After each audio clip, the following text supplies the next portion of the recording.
Hey everyone, it's Father Mark. I am outside on what is just an absolutely gorgeous day. I mean, look at that sky.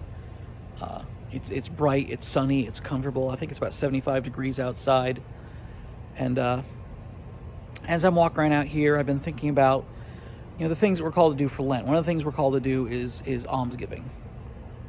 And I had kind of an interesting interaction with this earlier this week. I was talking to a friend of mine. I guess it was last week technically, and I was talking to a friend of mine. She lives in Austin, and you know that Austin, all of Texas, got hit with a huge snowstorm the past week.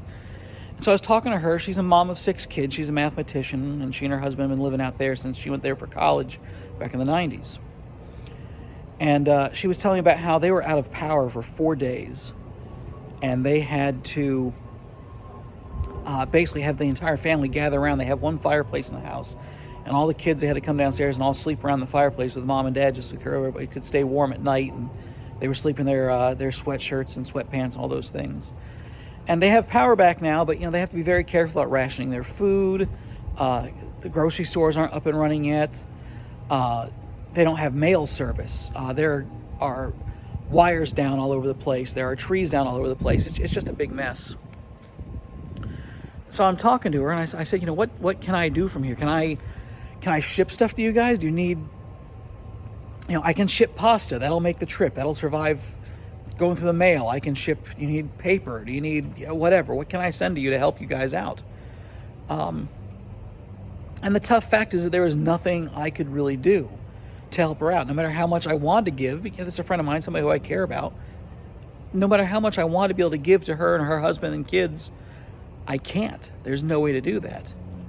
So how do we give alms in times where we can't give things? It's very easy to write a check or to buy something for somebody, but how do we give alms when there's nothing we can physically give? And so I think in that manner we have to consider that almsgiving isn't just physical things, but it is part of our spiritual selves and part of our emotional selves. She told me that just calling her was huge, and that she really appreciated me talking to her and just listening to her problems. She really appreciated that we're praying for her, that I offered a couple masses personally for her. These are things that are so important, and this is something we need to keep in mind. Now, granted, yes, we definitely need to give alms in the form of financial support, in the form of buying things for people that need things. There's always going to be that need in our society, and it's very important. And thank God the people of our parish are very generous in that and continue to be, and we ask you to continue to support those things. But it's also important to remember that we need to be giving spiritually and giving of our presence too as much as we can. So just something to consider as we're getting into Lent. Hope you're all doing well. God bless you. Talk to you later. Bye-bye.